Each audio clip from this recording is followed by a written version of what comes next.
நீங்க ஒரு கான்ட்ராக்ட் முடிஞ்சு உங்க வீடியோ இல்ல ரூமையோ வேக்கன்ட் பண்ணி போகும்போது எந்த மாதிரி விஷயத்தெல்லாம் உங்க லேண்ட்லார்ட் உங்க டிபாசிட்ல இருந்து டிடாக்ட் பண்ண முடியும்? எந்த மாதிரி விஷயத்தெல்லாம் உங்க லேண்ட்லார்ட் உங்களோட டிபாசிட்ல இருந்து டிடாக்ட் பண்ண முடியாதுன்ற விஷயத்த பார்ப்போம்.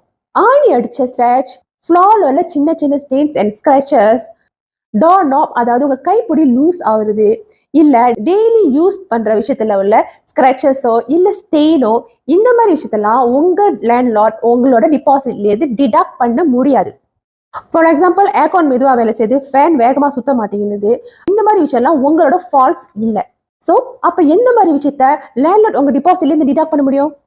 நீங்க எஸ்எஸ் கார்டு இல்ல கீ காணாக்குனீங்கன்னா, நீங்க வளர்க்குற நாய்க்குட்டியோ பூனைக்குட்டியோ வீடை டேமேஜ் பண்ணி வச்சிருந்துச்சுன்னா, கதவு இல்ல வால்ல நீங்க உடைச்சு வச்சிருந்தீங்கன்னா, நீங்க யூட்டிலிட்டிஸ் ஒழுங்கா பே பண்ணாம பெண்டிங் வச்சிருந்தீங்கன்னா, உங்க யூனிட்டை பல வருஷம் சுத்தம் பண்ணாத மாதிரி ரொம்ப அழுக்கா வச்சிருந்தீங்கன்னா, இது எல்லாத்துக்கும் உங்களோட லேண்ட்லார்ட் உங்க டிபாசிட்ல இருந்து டிடாக்ட் பண்ணுறதுக்கான உரிமை அவங்களுக்கு இருக்கு.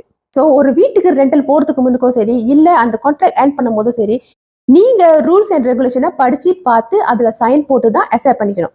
அப்படி இல்லைன்னா நாலு பின்னா உங்க லேண்ட்லார்ட் உங்களை ஏமாத்தினார்னா உங்களால அவங்க மேல கேஸ் போட முடியாது. இந்த வீடியோ உங்களுக்கு யூஸ்ஃபுல்லா இருந்துச்சுன்னா லைக் பண்ணுங்க, ஷேர் பண்ணுங்க.